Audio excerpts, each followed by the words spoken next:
ನಮಸ್ತೆ ಎಲ್ಲರಿಗೂ. ನನ್ನ ಹೆಸರು ಶ್ರೀಮತಿ ಶಿಲ್ಪಾ ಮೂರ್ತಿ. ಮೂಲತಃ ನಾನು ಬೆಂಗಳೂರಿನವಳು. ಪ್ರಸ್ತುತ ಅಮೆರಿಕದಲ್ಲಿ ವಾಸವಾಗಿದ್ದೇನೆ.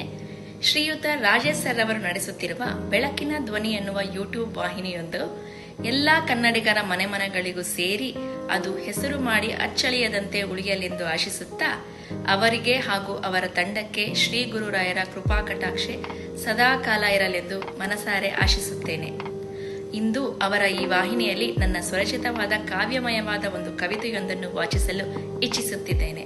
ನನ್ನ ಸ್ವರಚಿತ ಕವಿತೆಯ ವಿಷಯ ಕವಿತೆ ಎಂದರೆ ಹೇಗಿರಬೇಕು. ಕವಿತೆ ಎಂದರೆ ಹೀಗಿರಬೇಕು. ನನ್ನ ಸ್ವರಚಿತ ಕವನದ ಶೀರ್ಷಿಕೆ ಕಾವ್ಯಾಮೃತ.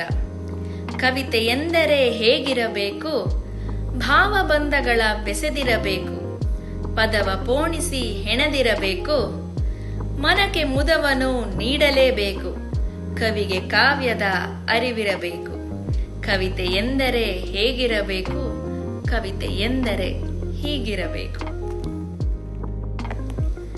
ಕವಿತೆ ಎಂದರೆ ಹೇಗಿರಬೇಕು, ಮಾತೃಭಾಷೆಯ ಒಲವಿರಬೇಕು, ಹಲವು ಭಾಷೆಯನ್ನು ಕಲಿತಿರಬೇಕು, ಆಡು ಮಾತಿನ ಸೊಗಡಿರಬೇಕು, ದೇಶ ಪ್ರೇಮಕ್ಕೆ ಮುಡಿಪಿರಬೇಕು. ಕವಿತೆ ಎಂದರೆ ಹೇಗಿರಬೇಕು, ಕವಿತೆ ಎಂದರೆ ಹೀಗಿರಬೇಕು. ಕವಿತೆ ಎಂದರೆ ಹೇಗಿರಬೇಕು, ರಾಗ ತಾಳದ ಲಯವಿರಬೇಕು, ಕಿವಿಗೆ ಇಂಪನು ತರುತ್ತಿರಬೇಕು, ಧ್ವನಿಯ ಆಲಿಸೋ ಮನಸ್ಸಿರಬೇಕು, ನೋವ ಮರೆಸುವ ಗುಣವಿರಬೇಕು. ಕವಿತೆ ಎಂದರೆ ಹೇಗಿರಬೇಕು, ಕವಿತೆ ಎಂದರೆ ಹೀಗಿರಬೇಕು. ಕವಿತೆ ಎಂದರೆ ಹೇಗಿರಬೇಕು, ಮುನ್ನುಗ್ಗಿ ನಡೆಯುವ ದೃಢತೆಯೂ ಬೇಕು, ಬೆಳೆದು ನಿಲ್ಲುವ ಛಲವಿರಬೇಕು, ಪರರ ಪೋಷಿಸೋ ಕ್ಷಮತೆಯೂ ಬೇಕು, ತಿದ್ದಿ ತೀಡುವ ಘನತೆಯೂ ಬೇಕು. ಕವಿತೆ ಎಂದರೆ ಹೇಗಿರಬೇಕು, ಕವಿತೆ ಎಂದರೆ ಹೀಗಿರಬೇಕು.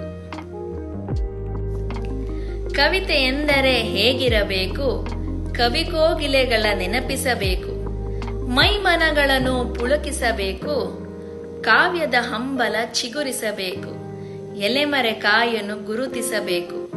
ಕವಿತೆ ಎಂದರೆ ಹೇಗಿರಬೇಕು, ಕವಿತೆ ಎಂದರೆ ಹೀಗಿರಬೇಕು.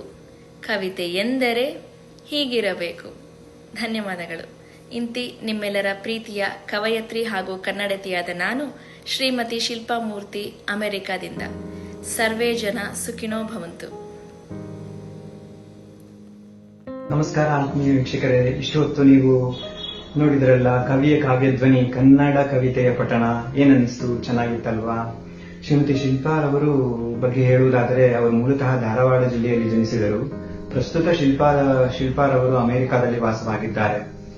ಎಲ್ಲಾದರೂ ಇರು, ಎಂತಾದರೂ ಇರು, ಎಂದೆಂದಿಗೂ ನೀ ಕನ್ನಡವಾಗಿರು ಎಂಬ ಕುವೆಂಪು ಅವರ ಕವಿವಾಣಿಗೆ ಒಪ್ಪುವಂತೆ ಶಿಲ್ಪಾರವರು ವಿದೇಶದಲ್ಲಿ ಇದ್ದರೂ ಸಹ ಕನ್ನಡ ಸಾಹಿತ್ಯದಲ್ಲಿ ಸಕ್ರಿಯವಾಗಿ ತಮ್ಮನ್ನು ತಾವು ತೊಡಗಿಸಿಕೊಂಡಿದ್ದಾರೆ.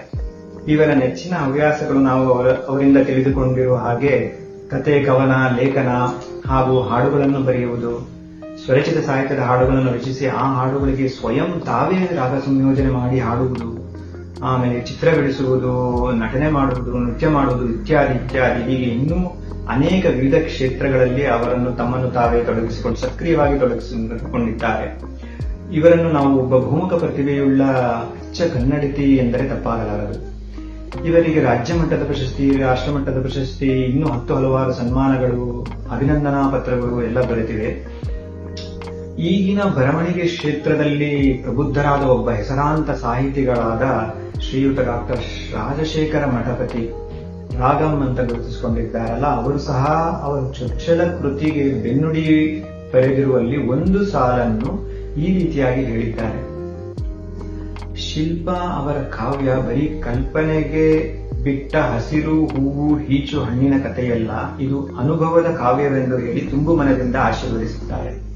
ಈ ಕಾರ್ಯಕ್ರಮ ತುಂಬಾ ಚೆನ್ನಾಗಿ ಮೂಡಿ ಬಂದಿದೆ. ತಾವೆಲ್ಲರೂ ನೋಡಿ, ಇಷ್ಟಪಡಿ, ಲೈಕ್ ಮಾಡಿ, ಶೇರ್ ಮಾಡಿ, ಸಬ್ಸ್ಕ್ರೈಬ್ ಮಾಡಿ, ನಿಮ್ಮ ಸ್ನೇಹಿತರಿಗೆ, ಬಂಧುಗಳಿಗೆ ಎಲ್ಲರಿಗೂ ತಿಳಿಸಿ ನಮ್ಮ ಚಾನೆಲ್ ಬೆಳಕಿನ ಧ್ವನಿಯನ್ನು ಸಬ್ಸ್ಕ್ರೈಬ್ ಮಾಡಲು.